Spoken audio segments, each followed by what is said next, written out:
I woke up that Tuesday morning to the sound of someone screaming bloody murder outside my bedroom window. And when I looked out, I saw Carol Patterson standing in my front yard with her hands on her hips, like she'd just discovered a body. The March sun had been doing its job for the past week, melting the snow that had accumulated during one of the worst winters Minnesota had seen in years. My neighborhood in Bloomington looked like a patchwork quilt of brown grass, dirty snow piles, and muddy sidewalks. I'd been waiting for spring like everyone else, but apparently, Carol had found something more pressing to worry about. I pulled on a pair of jeans and a sweatshirt, heading downstairs while Carol's voice continued to pierce through the morning air.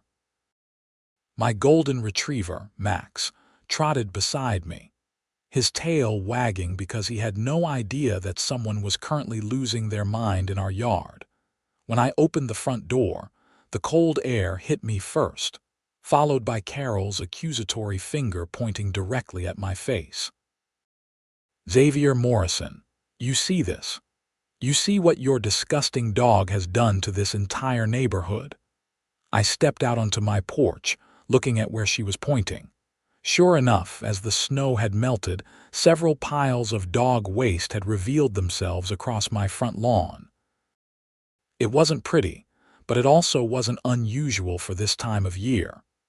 Everyone who owned a dog in Minnesota knew that spring thaw brought surprises. "Good morning to you too, Carol," I said, trying to keep my voice level. It was barely 7 in the morning, and I hadn't even had coffee yet. Carol Patterson was the self-appointed head of our homeowners association, though nobody really remembered electing her to any position. She was 52 years old, had a blonde bob that never moved in the wind, and wore matching athletic sets that probably cost more than my monthly grocery bill. She also had a white Samoyed named Princess who, according to Carol, could do no wrong. "Don't you good morning me," Carol snapped. "I've been documenting this for the past 3 days as the snow melted. Your property is a health hazard. Do you know what kind of bacteria is in dog feces? Do you know what this does to our property values?"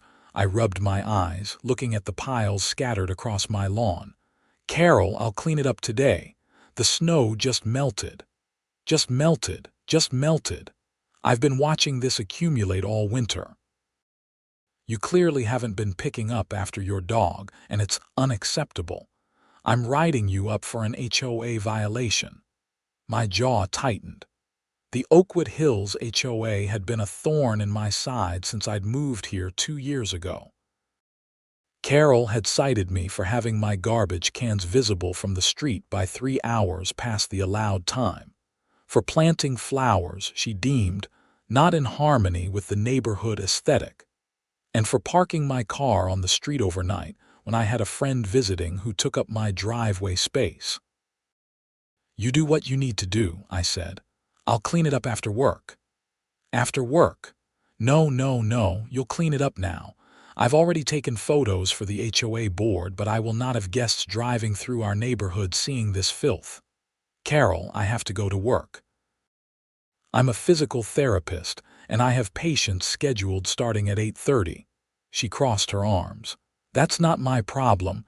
You should have been more responsible with your pet."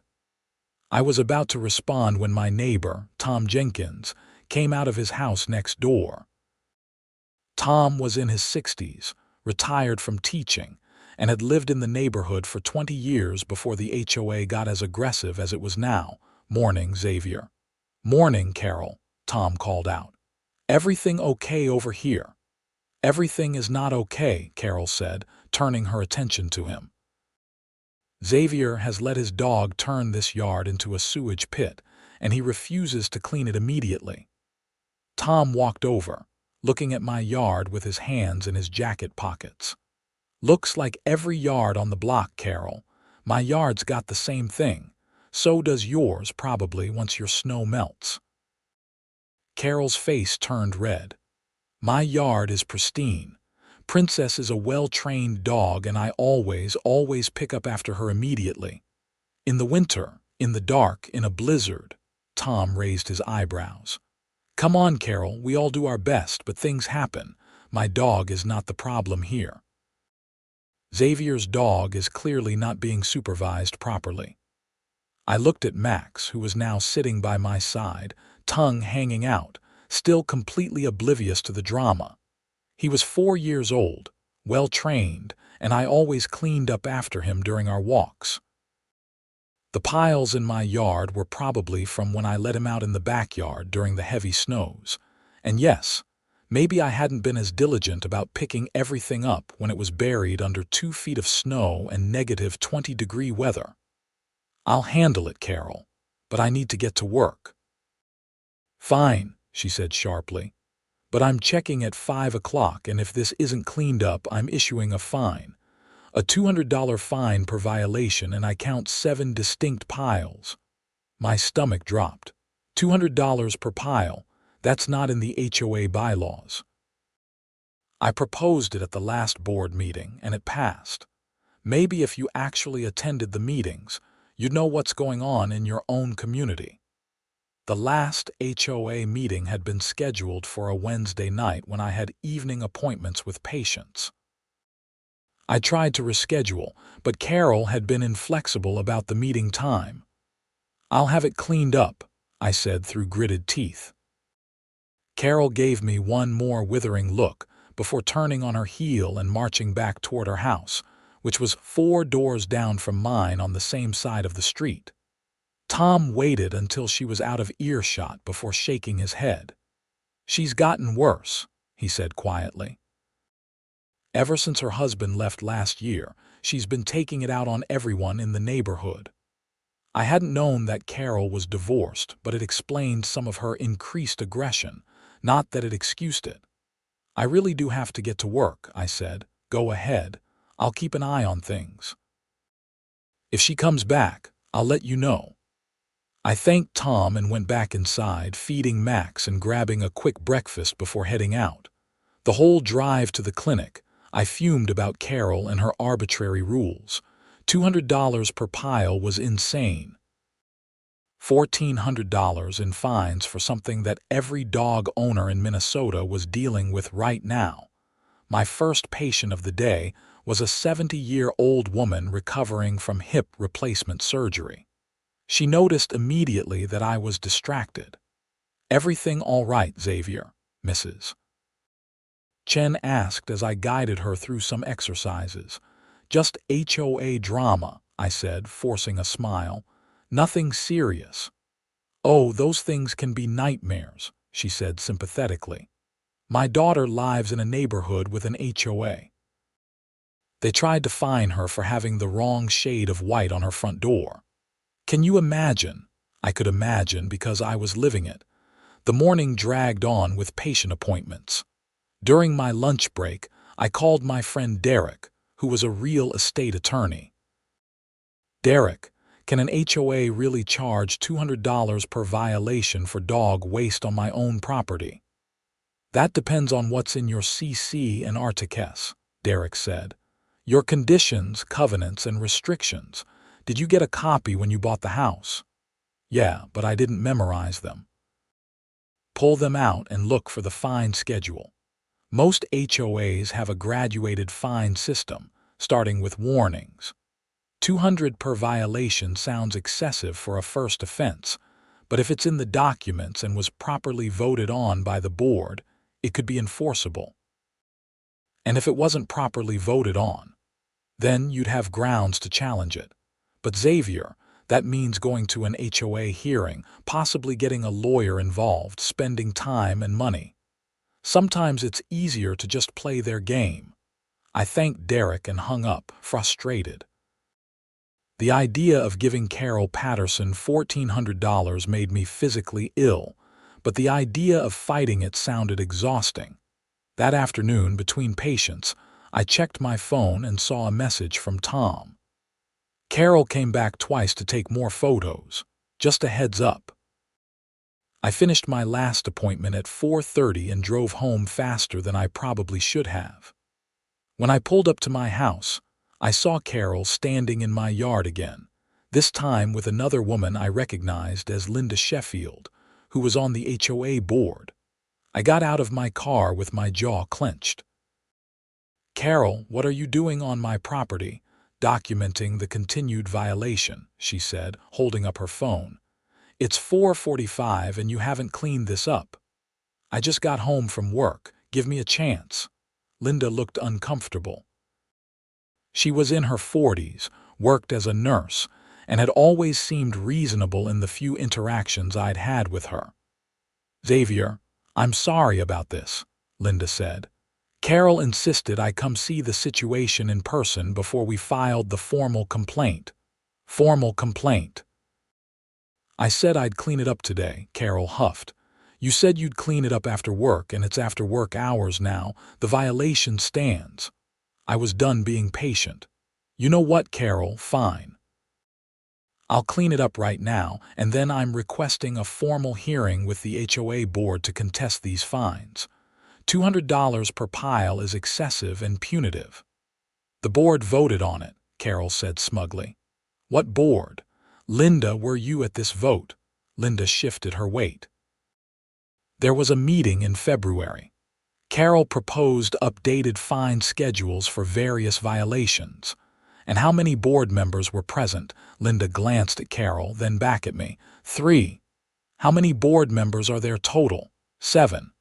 I felt a small surge of victory. So Carol passed a fine schedule with less than half the board present. That doesn't sound like a valid vote to me. Carol's face was turning red again. "We had a quorum." "Your bylaws require 4 members for a quorum," Tom's voice called out. He was walking over from his house, holding a folder. "I looked it up. I've got a copy of the original HOA bylaws right here," Carol sputtered. "Who asked you, Tom?" "Nobody has to ask me. I'm a homeowner in this neighborhood, and I'm tired of watching you bully people with fake rules." Linda looked at the folder Tom was holding, then at Carol. "Is that true? Did we not have a quorum?" "We had enough people who cared enough to show up," Carol said defensively. "If people can't be bothered to attend meetings, they don't get a say." "That's not how it works," Tom said firmly. "The bylaws are clear. You need 4 board members for any vote to be valid." I grabbed a plastic bag and one of those dog waste scooper tools from my garage and started cleaning up the piles in my yard while the 3 of them argued. Max was in the backyard, and I could hear him barking at a squirrel. The whole situation was absurd. As I was cleaning, I noticed something odd about one of the piles. It was white and fluffy, not like what Max produced. Max's waste was darker and more compact. I'd been a dog owner long enough to know what my own dog's poop looked like. I looked at another pile. Same thing, white and fluffy. "Carol," I called out, "come here for a second." She stopped arguing with Tom and Linda and marched over to me with an annoyed expression. "What now?" I pointed at the pile I just scooped up. "Does this look like golden retriever poop to you?" "I'm not a fecal expert, Xavier. Dog poop is dog poop." "Actually, it's not. Max is on a specific diet and his waste looks different than this. This is white and fluffy. You know what kind of dog has white, fluffy fur? A Samoyed."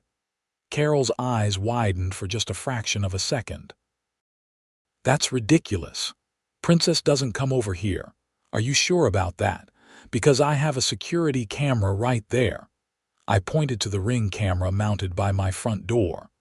"I installed it last month after someone kept moving my recycling bins." That someone had almost certainly been Carol, but I'd never been able to prove it. "So what?" Carol said, but her voice had lost some of its confidence. "So maybe we should check the footage and see exactly which dog left these piles in my yard." Linda perked up. "That's actually a great idea. Then we can resolve this definitively." Carol started backing toward the sidewalk. "I don't have time for this. The evidence is clear enough." "Then you won't mind waiting 10 minutes while I pull up the footage," I said. Tom was grinning now. "Yeah, Carol, let's see what really happened." I went inside. leaving the three of them on my lawn, and pulled up the Ring app on my phone. I had a month's worth of footage saved to the cloud, and I started scrolling back through the past week when the snow had been melting. It didn't take long to find what I was looking for. 3 days ago, at 6 in the morning, there was clear footage of Carol walking Princess on a leash past my house. The video showed Princess pulling toward my yard, sniffing around, and then squatting right on my front lawn while Carol looked at her phone, completely oblivious or deliberately ignorant. When Princess was done, Carol simply kept walking, never bending down to pick anything up. I found 3 more instances over the past week of the same thing happening. Carol walking Princess, Princess doing her business on my lawn, Carol walking away without cleaning it up. I grabbed my laptop, pulled up the footage, and brought it outside. "All right," I said, setting the laptop on the hood of my car. "Let's take a look." I played the first video. Linda and Tom watched in silence. Carol's face went from red to pale. "That's just one time," Carol stammered. "That doesn't mean I played the second video and the third and the fourth." Linda turned to Carol with her mouth open. "Carol, you've been letting Princess poop on Xavier's lawn and not cleaning it up." I didn't realize she was doing it," Carol said weakly. "I was distracted." "4 times you were distracted," Tom said. 4 times in 1 week. "And then you came over here screaming at me about dog poop that your dog left," I added. "And you threatened to fine me $1,400 for your dog's mess." Carol's face was doing something between a grimace and a look of sheer panic. "Well, there might be 1 or 2 piles from Princess, but surely not all of them. Your dog must have." "Carol." Linda's voice was firm in a way I hadn't heard before. "This is unacceptable. You've been harassing Xavier for something your dog did." "I think an apology is in order," Tom said. Carol looked like she'd rather eat glass. I apologize for the misunderstanding." "Misunderstanding," I said. "You threatened me with over $1,000 in fines. You trespassed on my property multiple times. You harassed me while I was trying to get to work, and you tried to pass illegal HOA fines to bully me. That's not a misunderstanding." "I'll drop the violations," Carol said quickly. "We'll just forget this whole thing happened." "No," I said. "I don't think we will." Linda closed her eyes and took a deep breath. "Xavier, I'm really sorry about all of this. Speaking as a board member, I think we need to have a formal meeting to address what happened here. This isn't the first time there have been complaints about Carol's behavior as HOA president." "I'm not the president," Carol protested.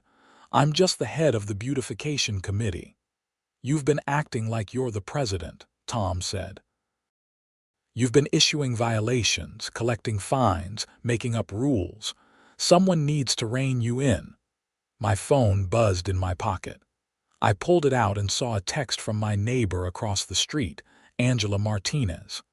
"Did Carol really threaten to fine you $1,400? She tried to fine me $500 last month for having a vegetable garden in my front yard. Can we do something about her?" I showed the text to Linda. "I'm not the only one she's been targeting." Linda nodded slowly. "I'm calling an emergency board meeting for this weekend. Xavier, will you attend?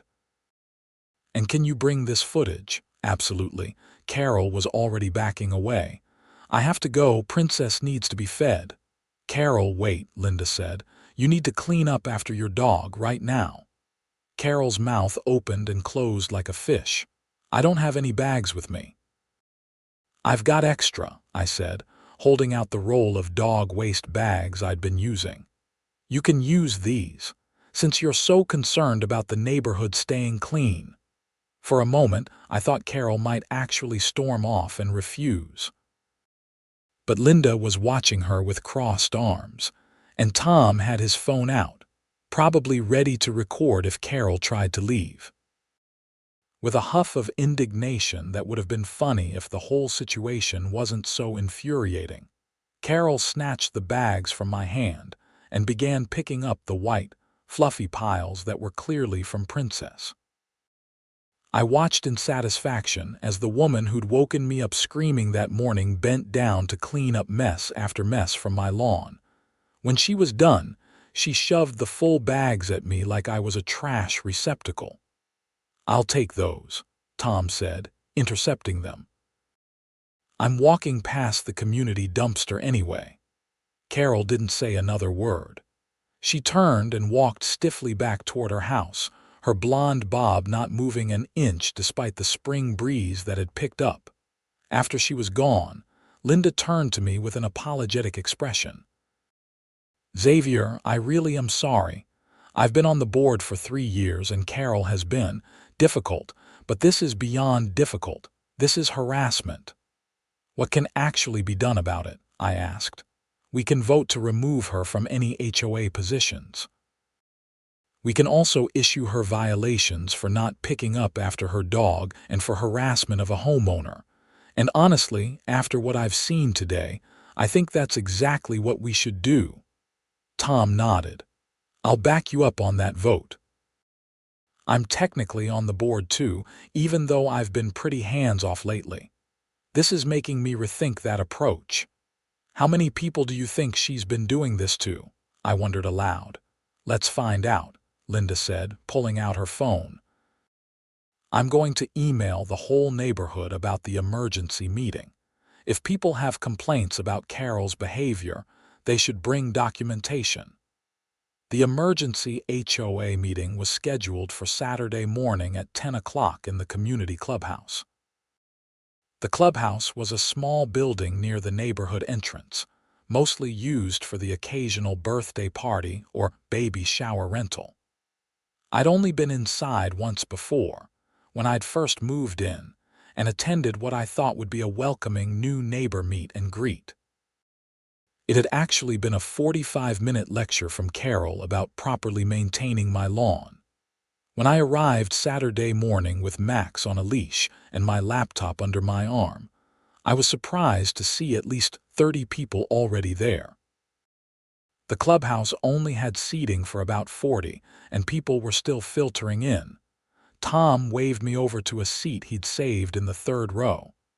"This is wild," he said in a low voice. "I've never seen this many people show up for an HOA meeting." Linda was at the front of the room, setting up a folding table with name cards for the board members. I recognized a few of the other board members as they arrived. Marcus Webb, who worked as an accountant and lived at the far end of the neighborhood, Patricia Gomez, a retired librarian who'd always been friendly when I saw her on walks, and Robert Chen, a software engineer who I'd helped with lawn equipment once when his mower broke down. Carol arrived last, walking in with her chin up and her expression defiant. She took the empty seat at the board table with her name card, setting down a leather portfolio like she was arriving at a corporate board meeting. Linda called the meeting to order at 10 past 10, once it became clear that no one else was coming. "Thank you all for coming on short notice. This emergency meeting was called to address serious concerns about HOA management and the conduct of certain board members. Before we begin, I want to remind everyone that we're here to discuss facts and find solutions, not to attack anyone personally." Carol shifted in her seat, her lips pressed into a thin line. "The immediate issue that prompted this meeting involves a confrontation between Carol Patterson and Xavier Morrison regarding alleged HOA violations. Xavier, would you like to present your account of what happened?" I stood up, feeling nervous despite knowing I was in the right. Public speaking had never been my favorite activity. On Tuesday morning, Carol came to my property and accused me of not picking up after my dog. She threatened me with $200 in fines per violation, totaling $1,400. She also demanded that I clean up immediately or face these fines, even though I had to leave for work. I pulled up the Ring camera footage on my laptop, and connected it to the small projector Linda had set up. However, when I reviewed my security footage, I discovered that the dog waste in my yard wasn't from my dog. It was from Carol's dog, Princess. I played the 4 clips I'd compiled. The room was silent except for the audio of Princess sniffing around my yard and Carol's footsteps as she walked away without cleaning up. When the last clip ended, there was a murmur of voices throughout the room. "That's Princess, all right," someone behind me said. "I'd recognize that dog anywhere." Carol stood up abruptly. "This is a witch hunt." Yes, perhaps Princess had 1 or 2 accidents that I didn't notice, but that doesn't excuse the fact that Xavier's yard was covered in dog waste. Some of it must have been from his dog. "Actually," I said, "I collected samples and took them to my vet." She confirmed that none of the samples I brought in matched Max's diet profile. They all appeared to come from a dog eating premium white coat formula food, which is what Princess eats. This was a bit of a stretch since I hadn't actually done that, but I was banking on Carol not calling my bluff. The white, fluffy evidence had been pretty clear. Carol's face flushed. "You took my dogs. You collected. That's disturbing." "What's disturbing is threatening someone with $1,400 in fines for something your dog did," Angela Martinez called out from the back of the room. She stood up, holding a folder. "And Xavier's not the only one Carol has been targeting." "I'd like to share my experience if that's allowed." Linda nodded. "Please, Angela, that's why we're all here." Angela came to the front and described how Carol had issued her a $500 fine for having a vegetable garden in her front yard, claiming it violated the aesthetic standards of the neighborhood. "I checked the CC and Articus," Angela said. "There's nothing in there about vegetable gardens." "I think Carol just doesn't like how they look." Another hand went up. It was Marcus Webb from the board table. "I'd like to add that I was never informed about any vote to change the fine schedule to $200 per violation. I'm the HOA treasurer, and I should have been notified of any changes to our fee structure." "Carol, did you hold a board vote on this?" Carol shuffled papers in her portfolio. "There was a meeting in February. I sent out an email." "I never received an email," Marcus said. "Neither did I," Patricia added. "I got something," Robert said slowly, "but it said the meeting was optional and just for committee heads. It didn't say anything about a vote on fines." Linda pulled out her own folder. "I have the email Carol sent." "Let me read it. Informal gathering for committee heads to discuss spring beautification plans. Tuesday, February 20th, 6 p.m. Attendance optional. That doesn't sound like a formal board meeting." Carol stood up again. "I don't have to justify my every action to this kangaroo court. I've been working tirelessly to maintain property values in this neighborhood while the rest of you sit back and do nothing." "No one asked you to be a tyrant," Tom said from beside me. The room erupted in cross-talk. Linda had to bang a gavel she'd brought to restore order. "Everyone, please. One at a time." For the next hour, homeowner after homeowner stood up to share their experiences with Carol's overreach.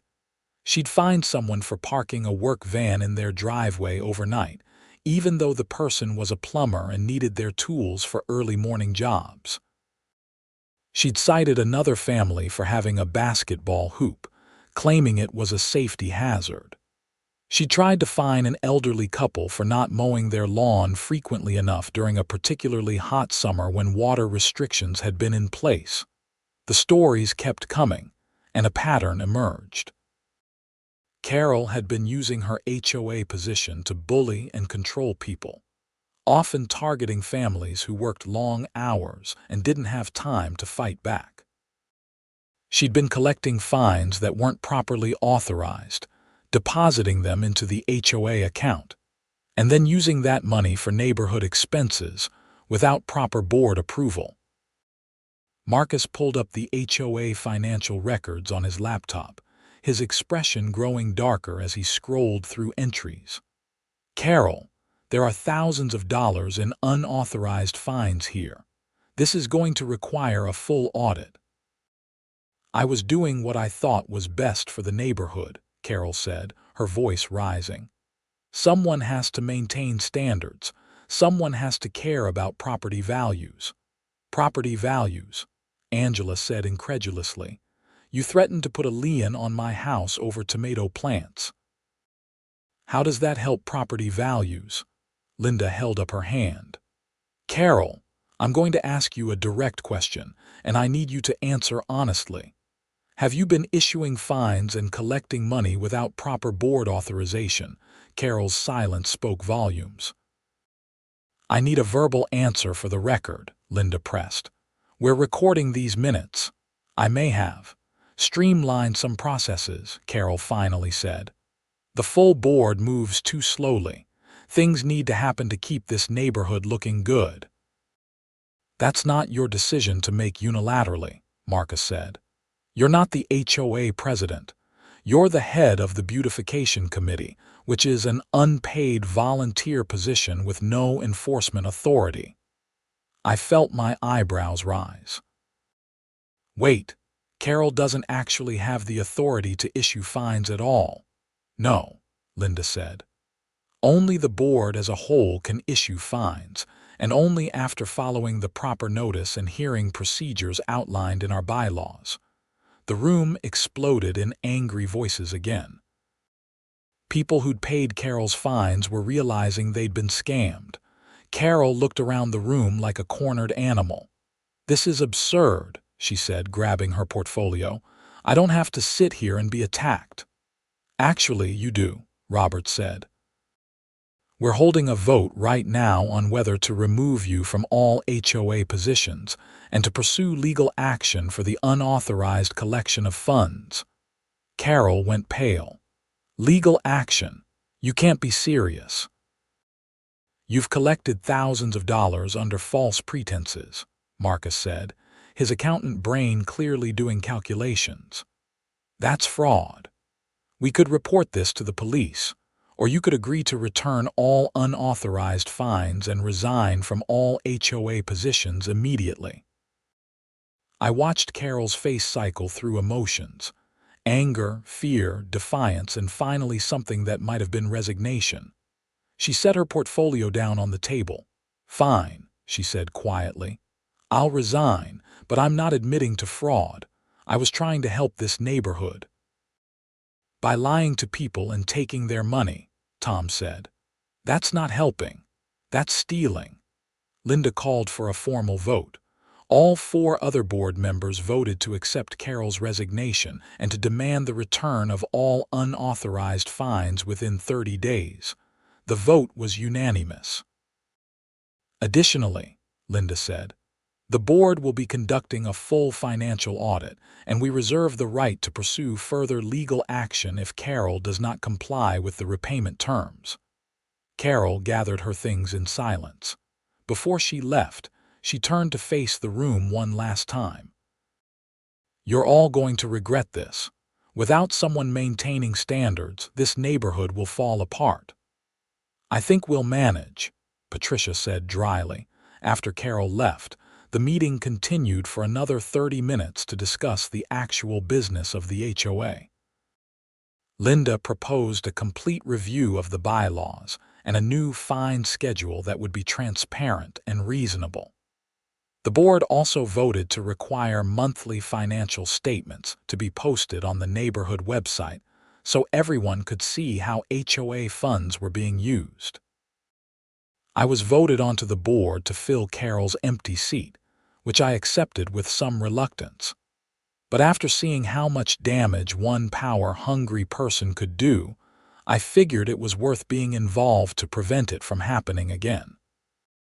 As people filed out of the clubhouse, several neighbors came up to thank me for standing up to Carol. Angela gave me a hug and promised to bring me vegetables from her garden once they were ready.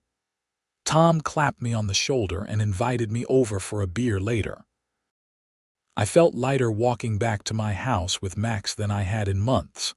The weight of Carol's constant scrutiny and harassment was gone. My phone buzzed with a text from Linda. "Thank you for having the courage to bring this forward. A lot of people were suffering in silence." That afternoon, I was in my backyard throwing a ball for Max when I heard a knock at my front door. I walked around the side of the house and saw Carol standing on my porch. My stomach tightened. "Carol, what are you doing here?" She looked different than she had at the meeting. Her hair was slightly disheveled, and she wasn't wearing one of her matching athletic sets. Instead, she had on jeans and a plain sweater. She looked smaller somehow. "I came to apologize," she said. "Really apologize, not the non-apology from the other day." I crossed my arms, waiting. Carol took a breath. "When my husband left me last year, I threw myself into the HOA work because I needed to feel like I had control over something. My marriage fell apart, my kids are grown and barely call, and I felt like everything in my life was chaos. The HOA became this thing I could manage, or at least I thought I could manage it." "That doesn't excuse what you did," I said. I know it doesn't, but I want you to understand that I wasn't trying to be malicious. I genuinely thought I was helping the neighborhood. And then things spiraled and I was collecting these fines, and it felt like proof that I was doing something important. But I wasn't. I was just being a bully." I studied her face, looking for signs of manipulation, but she seemed genuine. "You hurt a lot of people, Carol. You cost them money they couldn't necessarily afford. Angela's a single mom. The couple you cited for their lawn is on a fixed income." "I know." Her voice cracked. "I'm going to pay everyone back. I have some savings and I'll use it to refund all the fines. It's going to take me a while, but I'll do it. The board said you have 30 days. I'll have it done in 30 days, she said. And I'm going to start seeing a therapist. I think I need help dealing with my divorce and with whatever drove me to act the way I did." I didn't know what to say to that. Part of me was still angry at Carol for the stress and harassment she'd put me through. But another part of me recognized that she was a person who'd been struggling and had made terrible choices as a result. "I appreciate you telling me this," I finally said. "And I hope you do get help. But Carol, you need to understand that what you did was serious. You committed fraud, even if you're going to pay the money back. You need to make this right with everyone." "I will," she promised. "I'm going to apologize to everyone personally, and I'm going to make sure every cent is returned." She left after that, walking back down my driveway with her shoulders hunched. I watched her go, feeling a complicated mix of satisfaction, sympathy, and lingering frustration. Over the next few weeks, Carol made good on her promise.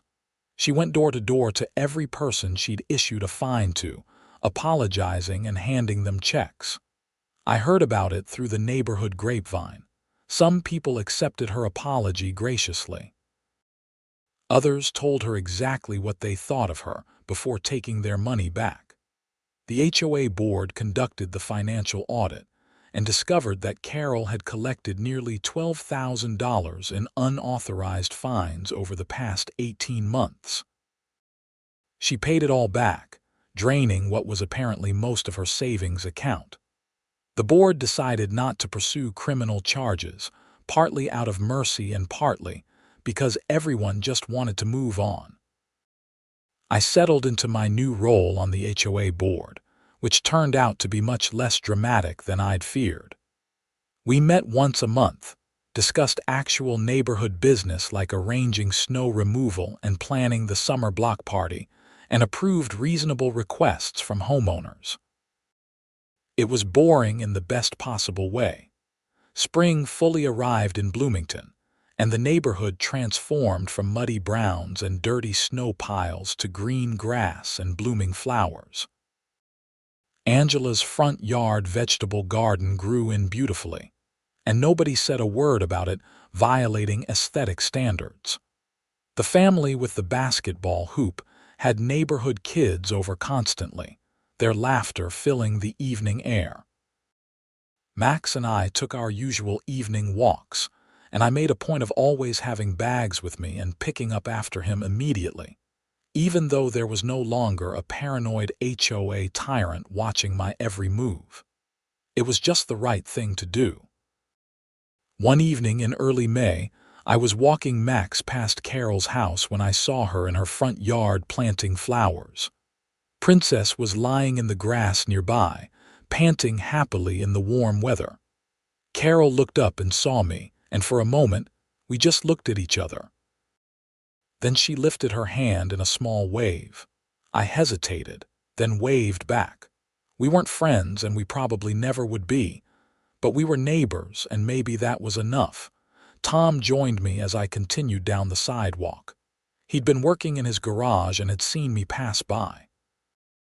"How's the board work going?" he asked. "Good, quiet," which is exactly how it should be. "Heard Carol paid everyone back." "Yeah, she did."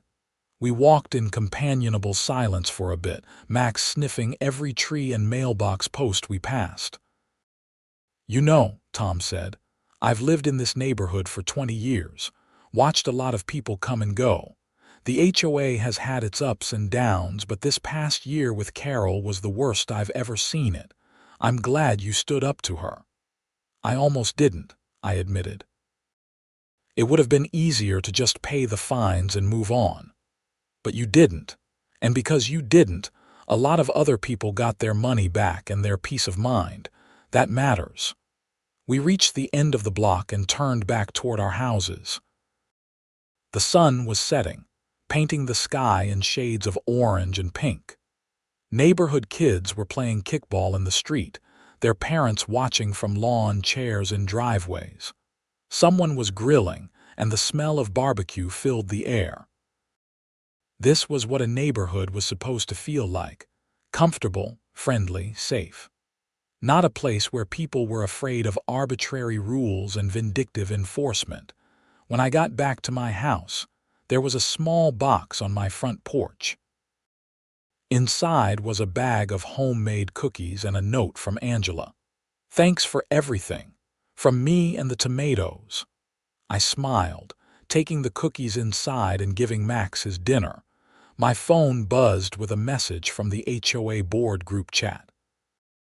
Linda was sharing the date for the summer block party and asking for volunteers to help organize it. I signed up to help with setup, figuring it was the least I could do. That night, I sat on my back deck with a beer, Max at my feet, and thought about how quickly things could change. A month ago, I'd been stressed and angry, waking up to Carol screaming in my yard, facing ridiculous fines, and feeling helpless against someone who seemed determined to make my life difficult. Now, Carol was getting help, the HOA was functioning properly, and my biggest concern was whether to plant petunias or marigolds in my front flower bed. My phone rang. It was Derek, my lawyer friend who I'd called in a panic that day. Carol had threatened me. "Hey, I heard through the grapevine what happened with your HOA situation," he said. "Nice work. Thanks for the advice you gave me. It helped. I didn't really do anything. You're the one who had the security footage and the guts to stand up to her. Still, I appreciate you talking me through it. Anytime. Although hopefully you won't need HOA legal advice again anytime soon." "From your mouth to God's ears," I said, after we hung up. I stayed outside a while longer, listening to the evening sounds of the neighborhood. Crickets were starting to chirp, and I could hear the faint sound of music from someone's backyard party a few streets over. Max lifted his head and looked at me, his tail wagging slowly. "Yeah, buddy," I said, reaching down to scratch behind his ears. "Things are pretty good." The summer block party came at the end of June, held on the main street that ran through the center of the neighborhood. We closed off 3 blocks and set up tables, grills, and games for kids. The weather cooperated perfectly. sunny and 75 degrees with a light breeze. I was manning the grill, flipping burgers and hot dogs when I saw Carol arrive. She'd brought a pasta salad and added it to the potluck table, then stood awkwardly to the side like she wasn't sure if she was welcome. Linda noticed too and walked over to Carol, saying something I couldn't hear. Carol nodded, and Linda gestured for her to join a group of neighbors who were chatting nearby. It was a small act of grace, and I was glad Linda had extended it. Angela came up to the grill with her 2 kids. "Can we get 3 hot dogs when you have a chance?" "Coming right up," I said, grabbing buns and loading them with dogs fresh off the grill. "This is nice," Angela said, looking around at the party. "I don't think we've had a block party in the 3 years I've lived here." "Carol thought they were too much work and not worth the effort," Tom said, appearing beside us with an empty plate. "She vetoed it every time someone suggested it." "Well, we're having one now," I said, "and I think we should make it an annual thing." The party lasted until evening when someone set up a projector and started playing a family-friendly movie on a portable screen. Kids sat on blankets eating popcorn while adults continued to chat and laugh. Max made friends with at least a dozen other dogs and was exhausted by the time I took him home around 9 o'clock. As I was leaving, Carol approached me. "Xavier, can I talk to you for a minute?" "Sure," I said, curious about what she wanted. "I just wanted to thank you," she said. "Thank me?" "For not pushing for criminal charges. The board could have, and it would have been justified, but they didn't, and I know you had a say in that decision." I shrugged.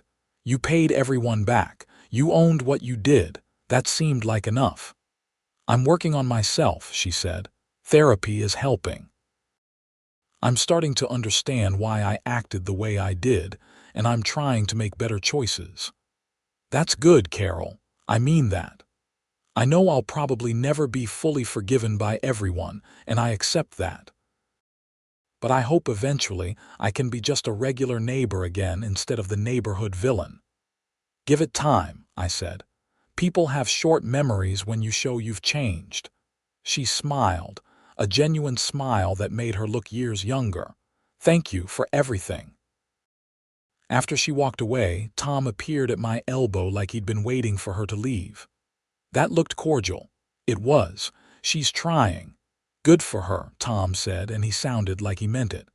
"Second chances are important." I thought about that as I walked home with Max. Second chances were important, but so were boundaries and accountability. Carol had faced consequences for her actions, and she was working to make amends. That was how it should work. The following months passed peacefully. The HOA board settled into a good rhythm, handling minor issues and planning neighborhood improvements. We repaved the walking path that ran through the community park, organized a neighborhood-wide garage sale, and even planted new trees along the main entrance boulevard. In September, Marcus announced at a board meeting that the financial audit had been completed, and all the unauthorized fines had been properly refunded. The HOA finances were in good shape, and we had enough in reserves to handle any emergency repairs to common areas. "I'd like to propose that we create better financial controls," Marcus said. "No single person should have the ability to collect or spend HOA funds without at least one other board member's approval." We all voted in favor. The new controls would make it nearly impossible for another Carol situation to happen.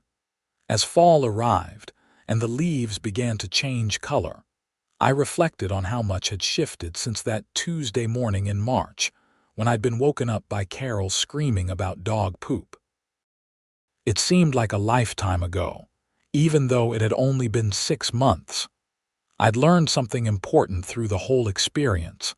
Standing up for yourself mattered, even when it felt easier to just let things go. If I hadn't challenged Carol, she would have kept bullying people, collecting illegal fines, and making the neighborhood a stressful place to live. By pushing back, I'd helped create change that benefited everyone. One Saturday morning in October, I was raking leaves in my front yard when a moving truck pulled up to the house 3 doors down. A young couple got out, looking excited and a little overwhelmed as they started directing the movers. I walked over with Max and introduced myself. "Welcome to the neighborhood. I'm Xavier Morrison." "Thanks," the man said, shaking my hand. "I'm James Park and this is my wife Emily. We're pretty excited to finally be homeowners." "How's the HOA here?" Emily asked. The realtor mentioned there was one, but he was kind of vague about it. I thought about how to answer that. 6 months ago, I would have had a very different response. "The HOA is good," I said honestly. "We have reasonable rules, transparent finances, and a board that actually listens to homeowners.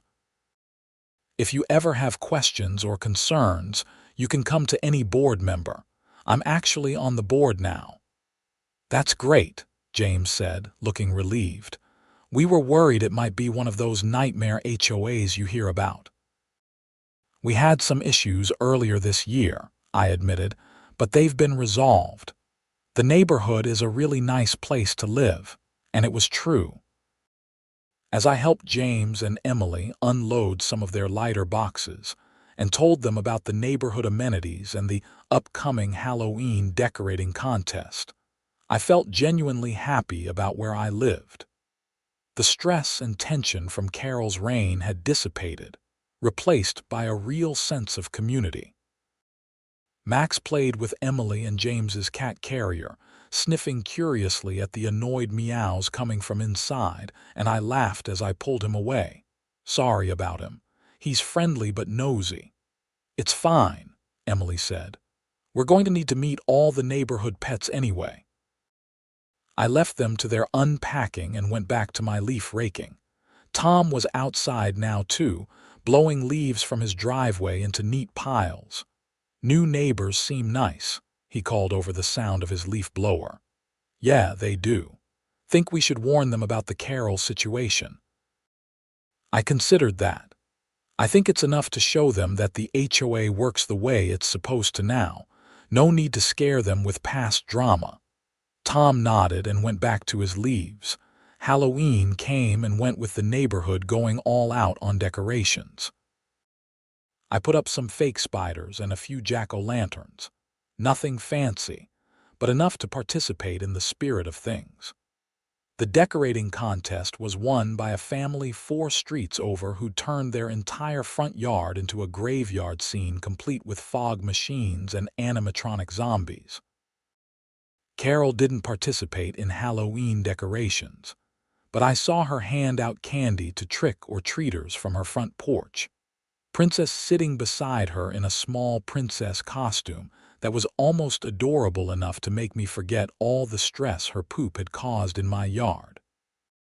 Thanksgiving approached, and Linda sent out a message asking if anyone wanted to organize a neighborhood potluck. Several people volunteered, including Angela and, surprisingly, Carol. I watched the planning discussion in the group chat with interest, noting that Carol was participating but not trying to take over or control every detail. She offered to bring a dish and help with cleanup, and that was it. Maybe she really had changed. The potluck was held the Sunday before Thanksgiving in the community clubhouse. I brought a green bean casserole that my mom had taught me to make, and Max came with me because he was well behaved enough to handle the social situation. The turnout was incredible. Almost 50 people showed up, bringing enough food to feed twice that many. Kids ran around playing tag while adults caught up on each other's lives. It felt like what I'd always imagined a neighborhood should feel like, but had never quite experienced until now. I ended up sitting at a table with Tom, Linda, Angela, and Marcus, eating too much turkey and discussing plans for holiday decorations in the common areas. "We should do lights along the entrance," Marcus suggested. "Nothing crazy, just something tasteful." "I can help string them up," I offered. "I've got a good ladder." "I'll donate the lights," Tom said. "I've got a bunch in my garage from when my kids were young, never got rid of them." Carol walked past our table on her way to get dessert, and Linda called out to her, "Carol, do you want to help with holiday decorating?" "We're planning to do lights at the neighborhood entrance." Carol paused, looking uncertain. "Are you sure you want my help?" "Everyone's welcome to volunteer," Linda said simply. "We could use the extra hands." "Okay," Carol said. "I'd like that." She moved on to the dessert table, and Angela leaned into our group. "That was nice of you, Linda. People deserve the chance to be part of the community," Linda said, "especially after they've worked to make amends." I thought about what it must be like for Carol, living in a neighborhood where everyone knew what she'd done. It couldn't be easy, but she was showing up, trying to be better, and that took courage. December arrived with the first real snowfall of the season. The neighborhood transformed into a winter wonderland, and this time, I was diligent about picking up after Max during our walks, even in the snow. I wasn't about to let spring thaw reveal any surprises in my yard. The holiday lights went up at the entrance, and they looked fantastic. White icicle lights along the brick pillars and evergreen garland wrapped around the posts. Carol had been true to her word and helped with the installation, working alongside Tom and me on a cold Saturday morning. "This looks great," she said as we finished the last string of lights. "The neighborhood hasn't looked this good for the holidays in years."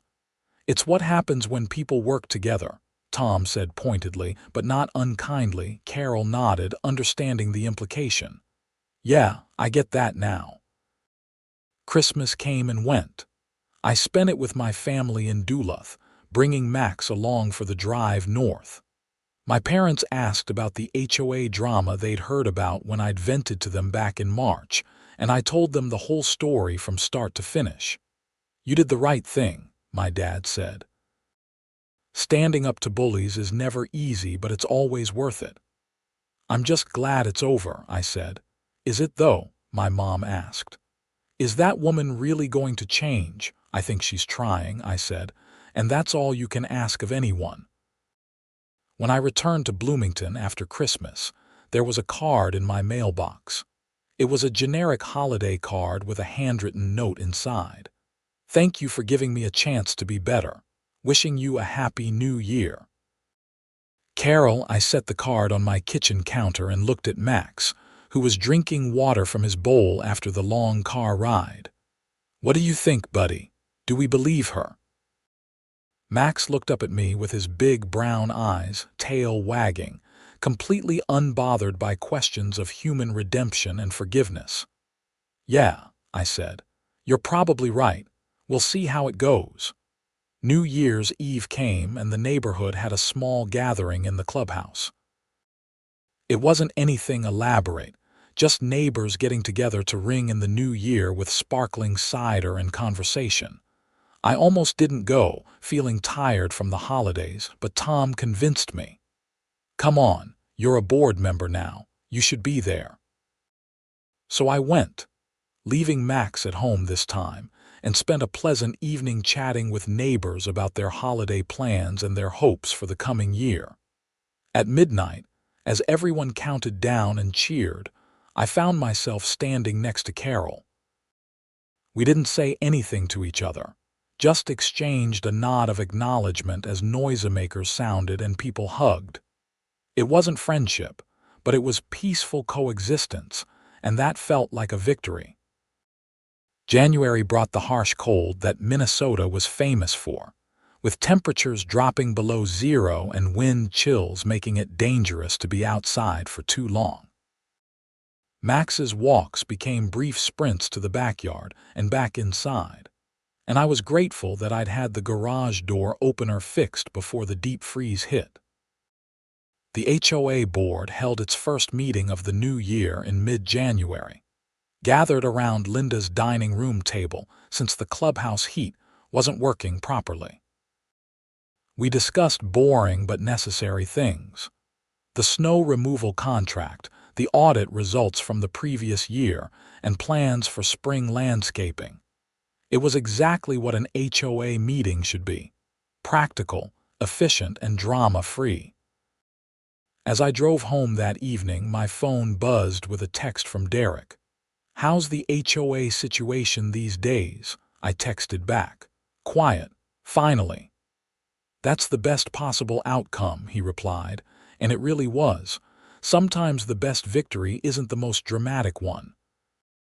It's simply the return to normal, peaceful life, where you don't have to worry about arbitrary fines or harassment or people screaming in your yard at 7 in the morning.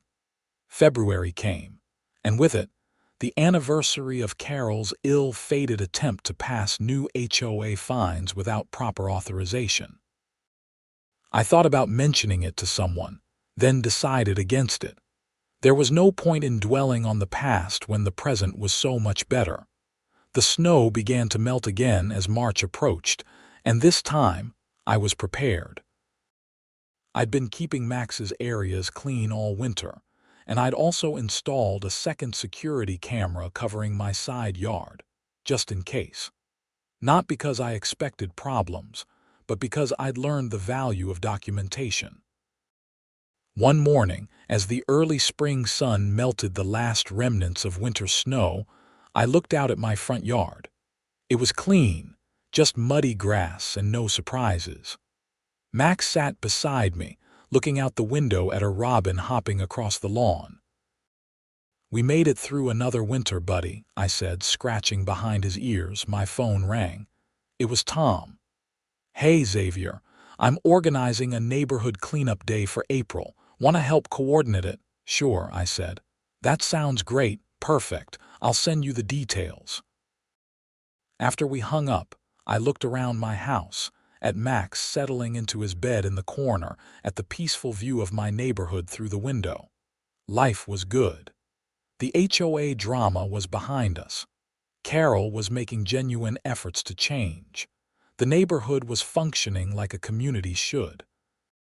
Sometimes the best endings are the quiet ones, where everything simply settles into the way it should have been all along. No dramatic confrontations, no last-minute revelations, just people learning to be better neighbors to each other. And as I sat there with my dog and my coffee, looking out at the thawing Minnesota landscape, I realized that's exactly what we'd achieved. We'd taken a toxic situation and transformed it into something healthier. We'd held someone accountable while still leaving room for redemption. We'd protected the community while showing compassion.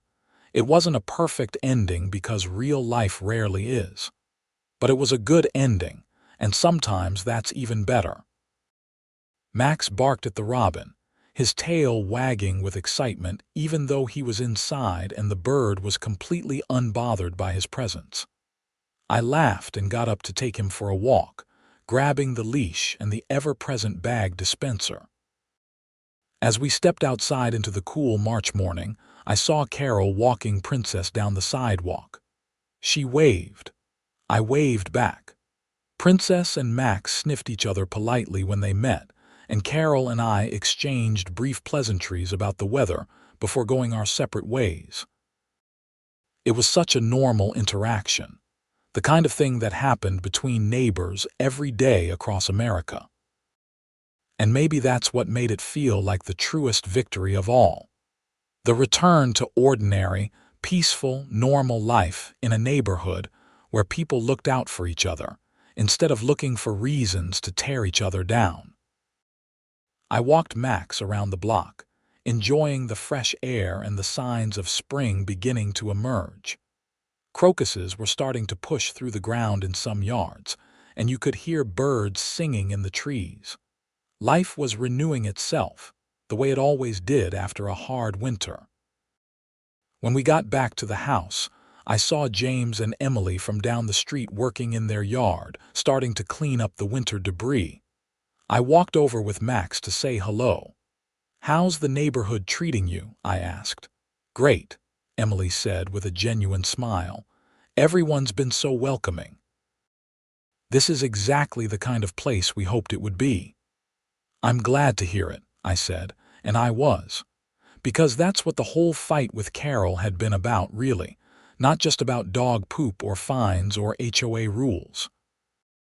It had been about making sure this neighborhood was a place where people felt welcome, where they could live their lives without unnecessary stress or harassment, where community meant support instead of surveillance.